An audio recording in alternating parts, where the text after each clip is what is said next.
नमस्कार मित्रांनो, the GK zone Marathi या चॅनलमध्ये आपले स्वागत आहे. आज आपण धर्मदाय आयुक्त भरतीसाठी आवश्यक असलेले प्रश्नोत्तरे घेणार आहोत. चला तर सुरू करूया. नवीन संस्था नोंदणी करण्यासाठी अर्ज उपधर्मदाय आयुक्तांकडे कोणत्या कलमानुसार केला जातो? नवीन संस्था नोंदणी करण्यासाठी अर्ज उपधर्मदाय आयुक्तांकडे सेक्शन 18 या कलमानुसार केला जातो. कलम 18 हे महाराष्ट्र सार्वजनिक विश्वस्त व्यवस्था अधिनियम 1950 नुसार नवीन सार्वजनिक विश्वस्त संस्था नोंदणी करण्याची तरतूद करते. या कलमानुसार नवीन संस्था स्थापन झाल्यावर तिच्या विश्वस्तांना संस्थेच्या कामकाजाच्या जागेनुसार स्थानिक उपधर्मदाय आयुक्त किंवा सहधर्मदाय आयुक्तांकडे विहित नमुन्यात अर्ज करणे बंधनकारक असते. या अर्जात संस्थेची उद्दिष्टे, कार्यक्षेत्र, मालमत्ता आणि विश्वस्तांची माहिती द्यावी लागते. धर्मदाय हेतू या अर्थाने खालीलपैकी कोणता हेतू योग्य आहे? गरिबी निवारण हा हेतू योग्य आहे.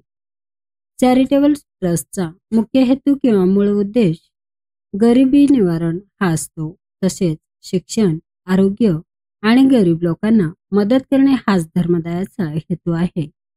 महाराष्ट्र सार्वजनिक विश्वस्त व्यवस्था अधिनियम 1950 नुसार धर्मदाय हेतूंमध्ये शिक्षण, वैद्यकीय मदत आणि गरजू लोकांना मदत करणे याचा समावेश होतो. महाराष्ट्र सार्वजनिक विश्वस्त व्यवस्था अधिनियम कोणत्या तारखेपासून लागू झाला? 14 ऑगस्ट 1950 या तारखेपासून लागू झाला. हा कायदा 14 ऑगस्ट 1950 पासून लागू झालेला आहे, जो भारत स्वतंत्र व्हायच्या एक दिवसा अगोदर लागू झाला होता.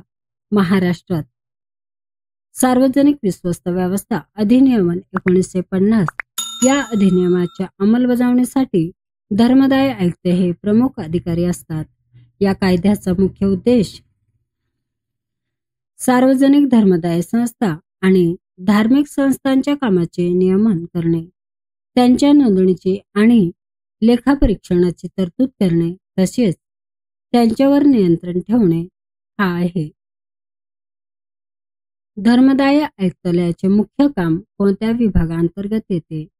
धर्मदाय आयुक्तालयाचे मुख्य कामकाज कायदा व न्याय विभागांतर्गत येते. धर्मदाय आयुक्तांचे कार्य धर्मदाय संस्थांच्या नोंदणीशी संबंधित कायदेशीर बाबी, त्यांच्या प्रशासनाचे नियमन आणि लेखापरीक्षण आणि विश्वस्तांविरुद्धच्या तक्रारींवर न्यायिक निर्णय देणे हे आहे. त्यामुळे हे कार्यालय थेट कायदा व न्याय विभाग, महाराष्ट्र शासन यांच्या नियंत्रणाखाली येते. धर्मदाय आयुक्त आपले वार्षिक अहवाल कोणाकडे सादर करतात? धर्मदाय आयुक्त आपले वार्षिक अहवाल शासनाकडे सादर करतात. धर्मदाय आयुक्तालय हे महाराष्ट्रात सार्वजनिक विश्वस्त व्यवस्था अधिनियम 1950 या राज्य कायद्यानुसार काम करते. या कायद्याची अंमलबजावणी आणि देखरेख करण्याची अंतिम जबाबदारी राज्य शासनाची असते.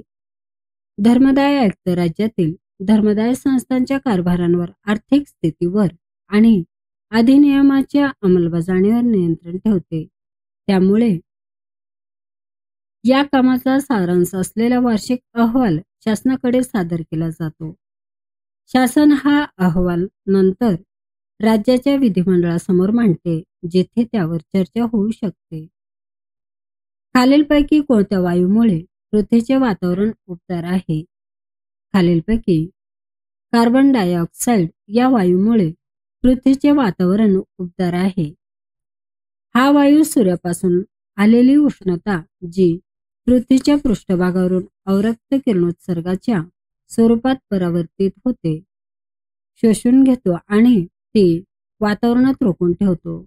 या प्रक्रियेमुळे पृथ्वीचे वातावरण नैसर्गिकरित्या उबदार राहते, ज्यामुळे पृथ्वीवर सजीवांचा जीवन जगणे शक्य होते. या परिणामाला हरितगृह परिणाम असे म्हणतात. मानवी गतिविधींमुळे, उदाहरणार्थ जीवाश्म इंधनाचे ज्वलन जेव्हा वातावरणात CO2 चे प्रमाण खूप वाढते तेव्हा वातावरणातील उष्णता जास्त प्रमाणात रोखली जाते, ज्यामुळे जागतिक तापमान वाढ होते. डायनामाइटचा आविष्कार कोणी केला? डायनामाइटचा आविष्कार अल्फ्रेड नोबल यांनी केला. अल्फ्रेड नोबल हे स्वीडिश रसायनशास्त्रज्ञ, अभियंता आणि उद्योगपती होते. त्यांनी 1867 मध्ये डायनामाइटचा शोध लावला. डायनामाइट हे नायट्रोग्लिसरीन या अस्थिर स्फोटकाला सुरक्षितपणे वापरता यावे यासाठी बनवले गेले होते. डायनामाइटच्या निर्मितीमधून झालेल्या प्रचंड संपत्तीतूनच त्यांनी नोबेल पारितोषिकाची स्थापना केली. कोणत्या दोन देशांची भारतासोबतची आंतरराष्ट्रीय सीमा सर्वाधिक लांब आहे? बांगलादेश आणि चीन या देशांची भारतासोबतची आंतरराष्ट्रीय सीमा सर्वाधिक लांब आहे. भारताची सीमा 7 देशांशी जोडलेली आहे. लांबीनुसार क्रमवारी: बांगलादेश 4096.7 किलोमीटर सर्वात लांब, चीन 3488 किलोमीटर दुसरी सर्वात लांब सीमा, पाकिस्तान 3323 किलोमीटर तिसरी सर्वात लांब सीमा, Nepal 1751 kilometre, Myanmar 1643 kilometre, Bhutan 699 kilometre, Afghanistan 106 kilometre. पाकव्याप्त काश्मीरमध्ये असल्यामुळे वादग्रस्त या क्रमानुसार बांगलादेश आणि चीन या दोन देशांची आंतरराष्ट्रीय सीमा भारतासोबत सर्वाधिक लांब आहे. भारतीय राज्यघटनेत मूलभूत कर्तव्य केव्हा समाविष्ट करण्यात आले? भारतीय राज्यघटनेत मूलभूत कर्तव्य 1976 रोजी समाविष्ट करण्यात आले. मूलभूत कर्तव्य 42व्या घटना दुरुस्ती अधिनियमन 1976 द्वारे भारतीय संविधानात समाविष्ट करण्यात आले. ही कर्तव्ये सरदार सुवर्ण सिंग समितीच्या शिफारशीनुसार समाविष्ट करण्यात आली. या घटनेत भाग 4A आणि त्यातील अनुच्छेद 51A यामध्ये त्यांचा समावेश करण्यात आला. सुरुवातीला त्यांची संख्या 10 होती, सध्या त्यांची संख्या 11 आहे. महाराष्ट्रात उगम पावणारी कृष्णा नदी भारतातील कोणत्या राज्यात समुद्राला जाऊन मिळते? अरुणाचल प्रदेश या राज्यात समुद्राला जाऊन मिळते. कृष्णा नदी ही दक्षिण भारतातील एक प्रमुख नदी आहे. ही नदी महाराष्ट्रातील सातारा जिल्ह्यात महाबळेश्वर जवळ उगम पावते. उगम पावल्यानंतर ती पूर्व दिशेने सुमारे 1400 किलोमीटरचा प्रवास करते.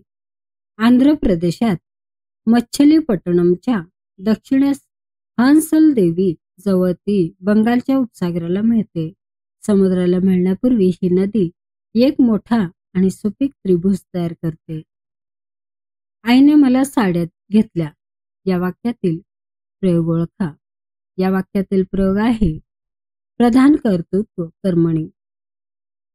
क्रियापदाचे रूप कर्ता किंवा कर्म यापैकी कोणाच्या लिंग, वचन किंवा पुरुषानुसार बदलते त्यावरून प्रयोग ओळखला जातो.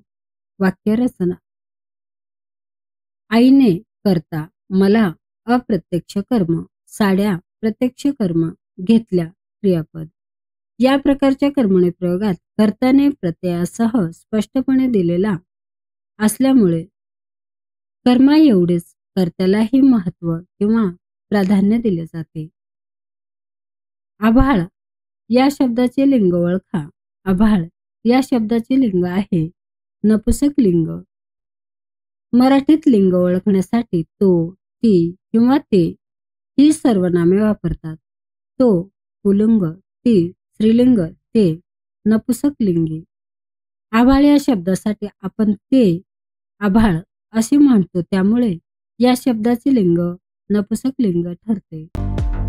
मित्रांनो, चॅनल आवडला असेल तर प्लीज नक्कीच सबस्क्राईब करा, व्हिडिओ लाईक करा. धन्यवाद.